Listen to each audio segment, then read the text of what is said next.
hoy les contábamos que arrancó este juicio muy trascendente, que va a ser muy importante, que va a ser muy largo, demasiado largo, que es el juicio de los cuadernos, así se ha llamado.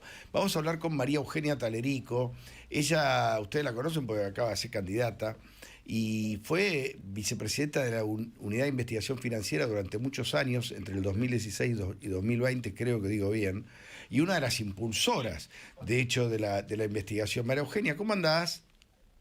Muy bien, ¿cómo están ustedes? Un gusto saludarlos. Bien, acá estamos con Carola y con el agente Spillman. ¿Cómo estás Muy vos? bien. ¿Estuviste espiando? ¿Estuviste hoy? Estuve mirando porque obviamente para nosotros es como la consagración de tantos años hace 6 años que fue elevada a juicio la causa, incluso el requerimiento de elevación a juicio la hizo la UIF, que estaba como vicepresidente, así que ¿En qué muchos año? años con muchos. En el 2019 fue la elevación a juicio, así que Claro. estuvo un año de instrucción porque el juez Bonadío y el doctor Stornelli esto irrumpe en el año 2018, los Ujú. cuadernos, y en un año la verdad que hicieron un despliegue de instrucción fenomenal que permitió que en el 2019 ya pudiéramos requerir la elevación a juicio de la causa. Claro. Estuvo 6 años para hacerse el juicio oral, porque por supuesto cuando viene el gobierno de Alberto Fernández la obstrucción para intentar que el juicio no se realizara fue mucha, y además acá tenemos a los grandes empresarios contratistas de obra pública en la Claro. Argentina, no solamente a los funcionarios que se defienden, sino que una cantidad de abogados que te diría que la élite de penalistas está Por hoy supuesto. batallando para que este caso no llegue a esta instancia, ¿no? ¿Y qué expectativas? ¿Qué tenés ganas de que... Vamos a dividir la pregunta en dos. ¿Qué tenés ganas de que pase y qué crees que va a pasar? Mira, yo espero que sea un juicio, mira, casi te diría como el del nunca más. Porque la corrupción, si vos ves los esquemas de corrupción que se desprenden, además de la causa madre de Cuadernos, es un latrocinio enorme organizado del 2003 al 2015, que de hecho provocó que, por ejemplo, Marco Rubio era uno de los representantes en el Congreso de Estados Unidos que decían que nos había gobernado una cleptocracia, Ujú. porque no hay política pública atravesada que no haya pagado sobornos o que haya organizado la recaudación desde el Estado de muchos sobornos, y eso es todo un sobreprecio con el que trabaja la economía, además, porque Sí, claro. obviamente no sale de los bolsillos de los empresarios. Y ahí no solamente se cartelizó la obra pública que vemos en la Cámara la Cámara de la Construcción, que en ese momento manejaba Warner, con Clarence y López, que era una de las rutas, digamos, del Ujú. armado. Después lo que vimos en Vialidad, los sobornos en la compra de gas licuado, el pago de sobornos para la renegociación de corredores viales, para tener los subsidios en materia de transporte ferroviario, automotor de colectivos, el financiamiento ilegal de las campañas, la famosa causa de los 70 millones de dólares de Muñoz, que era el centro de la recaudación, porque había varias colectoras de dinero, una que funcionaba la Cámara de la Construcción y otra los propios funcionarios, ¿no? Ujú. Porque Centeno, el señor que escribió por 12 años los cuadernos, era el chofer de Barata, una de las manos derechas de Debido, que era uno de los canales de la recaudación directa de los funcionarios que llamaban a los empresarios para poder recolectar plata por esta cercanía entre el privado y el Estado y los negocios. Ujú. Y después toda la línea de Olazagasti, que también no solamente manejaba este tipo de asuntos, sino también toda la aduana paralela con Venezuela.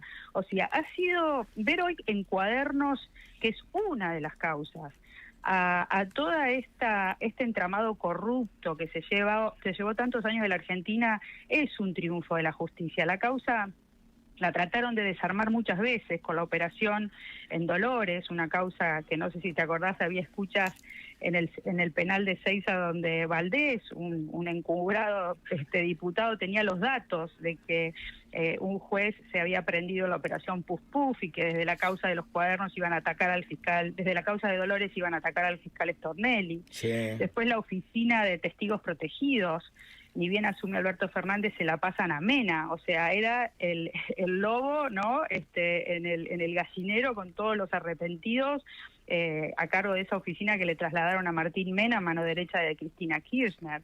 Mano derecha Después legal, intentaron, además. Sí, sí, además legal, que se llevó a la oficina de los arrepentidos. Te imaginás que es muy delicada la situación de los que se habían arrepentido, causa que además siempre atacó con inconstitucionalidades y demás a esta herramienta que es extraordinaria para desmantelar casos de corrupción, que es la ley de los arrepentidos. Después, hace muy poquito, la maniobra de Calcaterra, ¿no? Intentando hacer pasar por aportes de campaña estas entregas de dinero, y eso hubiera derrumbado la causa de los cuadernos, y Casación le otorgó ese beneficio. Ahí me acuerdo, salimos corriendo, bueno, en mi caso, a pedirle el juicio político a esos jueces, y finalmente anularon su propia resolución. Entonces, esto ha sido realmente muy trabajoso, y hoy dependemos del tribunal, una fiscal extraordinaria, que es la fiscal León, que hace muy poco rechazó que con 13 millones de dólares se arreglara todo este entuerto tan dañino para nuestro país. Eso es lo que querían los empresarios, ¿no? Sí. Eso querían los empresarios como salida alternativa del proceso. No te olvides que el CONICET tiene establecido que la causa de los cuadernos provocaron daños entre directos e indirectos, las obras no hechas y demás, de 36.000 millones de dólares. Es el dinero que necesitamos hoy para la infraestructura vial. Entonces, esto es el triunfo hoy de la justicia, y obviamente vamos a depender del presidente del tribunal, que ponga orden para que no embarren la cancha, porque esto va a ser, me parece, un tema muy permanente durante el desarrollo del juicio, y va a depender mucho de la pericia de los jueces, el buen desenvolvimiento de este proceso, que va a ser largo, ¿no? ¿Agente? María Eugenia, recién hablábamos con Tato Spillman, te quería consultar sobre el rol, si podías ampliar un poco, el rol que tenía Cristina Kirchner en este sentido. Parte de la defensa de ella va a decir que supuestamente no hay prueba documental y que en todo caso, si el sistema lo armó Néstor, Cristina no lo continuó. ¿Cuáles son las pruebas que encontraron concretas para decir: Cristina no podía de mínima no saberlo, pero además fue parte, cómplice y continuó el sistema delictivo que armó Néstor? Bueno, primero hay testimonios, tanto los arrepentidos de Manzanares, López, Uberti, la colocan a Cristina en la posición del conocimiento, pero además, mira, en el 2013, Miriam Quiroga, la ex secretaria de Néstor Kirchner, cuenta que los bolsos llegaban a la Casa Rosada, que llegaban a Olivos, que eran transportados en aviones a Río Gallegos y a Calafate, donde yo estuve en una de las estancias de Lázaro Báez, aunque es una causa connexa, están las bóvedas. Entonces, ya Miriam Quiroga avisaba que Muñoz estaba llevando estos bolsos llenos de efectivos, donde en los cuadernos surge que también eran depositados en Juncal, que es el famoso departamento de Cristina Kirchner. Entonces, podrá decir muchas cosas, pero los arrepentidos más esta situación física del dinero existente en bolsos, me parece que es bastante elocuente como para que se haga la distraída Cristina Fernández de Kirchner, ¿no? A ver, estamos hablando de un juicio que puede llegar a durar 3, 4 años, si no más. ¿Por qué tanto? Yo veía hoy que, lo comentaba cuando abría el programa, María Eugenia, leyeron páginas y páginas y páginas de la acusación, cuando la verdad que hoy en día podría simplemente decir, vean, el que quiere leer la acusación, ¿cómo? Dense por informados. O búsquenlo en internet, qué sé yo. Sí. La justicia no está mostrando con estos casos también, además allá de la importancia del juicio, que la justicia está vieja.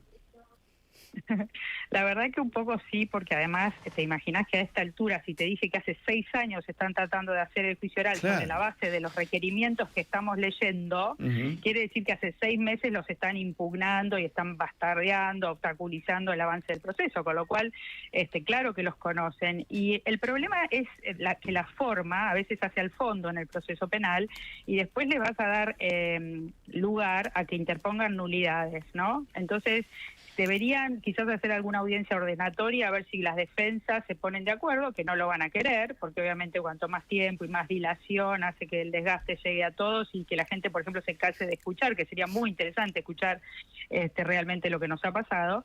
Pero bueno, son cuestiones formales, a veces el rigor formal es demasiado, pero por eso dije que el rol del presidente en acuerdo con las defensas y todas las partes, debería ser importante para tratar de que este juicio se resuelva antes, porque podrían haber unificado, por ejemplo, la lectura del requerimiento de elevación a juicio y que se lea solamente el del fiscal. Claro. Pero bueno, la verdad que vamos a ver cómo logran el reordenamiento. Después va a haber una audiencia, creo que hasta diciembre, una audiencia por semana, y recién en marzo iniciamos, o algo así, el ordenamiento también del proceso. Me parece que es de pocas horas y me parece que de pocos días para la envergadura. Pero bueno, el tribunal también atiende otros casos. Yo ¿no? soy desconfiado, perdóname, María Eugenia. No es a propósito, eso fue tanto. Es demasiado, pero el tribunal tiene otras tareas, no le han dado exclusividad, más allá que en el último tiempo han sorteado otros tribunales para que no tengan un exceso de trabajo, pero bueno, yo entiendo que sería muy conveniente ver si le pueden dar más celeridad, no hay duda. Y además, más horas de trabajo, hoy a las 2 de la tarde ya habían terminado, ¿no? Por eso, te digo, además la gente se muere en el camino, se enferma, digo, pasa la vida. Bueno, mira, si se mueren en el camino, nosotros sentamos el precedente en el caso de Antonini Wilson por prófugo y creo que de cuando se muere Daniel Muñoz, que pedimos el decomiso, porque hay un artículo que podés pedir decomisos anticipados por muerte. Así que por ahí empezamos a decomisar todos y tenemos varios fallecidos durante el proceso. Claro, sí. Porque existe esa posibilidad, porque además acá tenemos una recuperación de activos enorme. La verdad que han vuelto a concederle... Sí, pero han vuelto a concederle, se licitó en estos días la ruta del Mercosur, supuestamente la iban a hacer los privados, pero el vice con fondos públicos anunció que va a financiar el 70% y uno de los adjudicatarios está sentado hoy en Cuadernos. ¿Qué es cuál? Esto es todo un tema. Ahora no me acuerdo, porque que saqué un tuit. Correcto, gracias. Castellone. Sí, gracias. Y bueno, es que él puede decir, todavía no me condenaron. 11:30. No, pero ¿sabés qué pasa? En su momento, Cuadernos interrumpió todo el proceso de las PPP de obra pública del gobierno de Mauricio Macri porque los bancos se retiraron del financiamiento de estas compañías y se obturó todo ese proceso de obra pública, que era un diseño muy, muy bueno.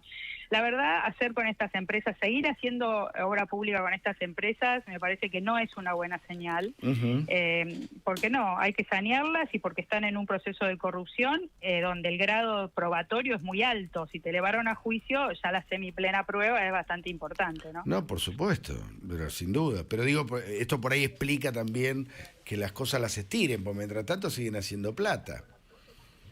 Bueno, es que no deberían. Yo creo que deberíamos hacer convocatoria y más que la plata, porque a veces se dice, bueno, no hay empresas con tanta experiencia, con tanta estructura, pero la plata la va a poner el vice, con lo cual podrían haber hecho algún llamado a empresas internacionales también para que vengan a hacer estas obras a la Argentina. Pero bueno, son siempre lo mismo, se repite en la obra pública y el proceso de saneamiento que tendrían que hacer de la mano de la Ley de Responsabilidad Penal de Personas Jurídicas, con planes de integridad y saneamiento de esto, porque si no vamos a volver a repetir los problemas, Entonces me parece que esto debería ser una bisagra para que la política pública en materia de obras públicas, contrataciones directas, licitaciones, sea más transparente. Sí, si no es simplemente un espectáculo casi televisivo, bueno, ni siquiera televisivo.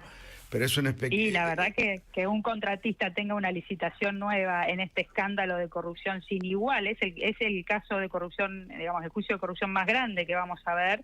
Yo creo que el otro más grande fue el de YPF, que no lo vimos porque después el hijo no lo investigó, pero ese también fue de una magnitud inmensa en daños, ¿no? En daños energéticos, en lo que hicieron con la compañía, pero hoy este es el juicio de corrupción más grande de la que somos testigos los argentinos.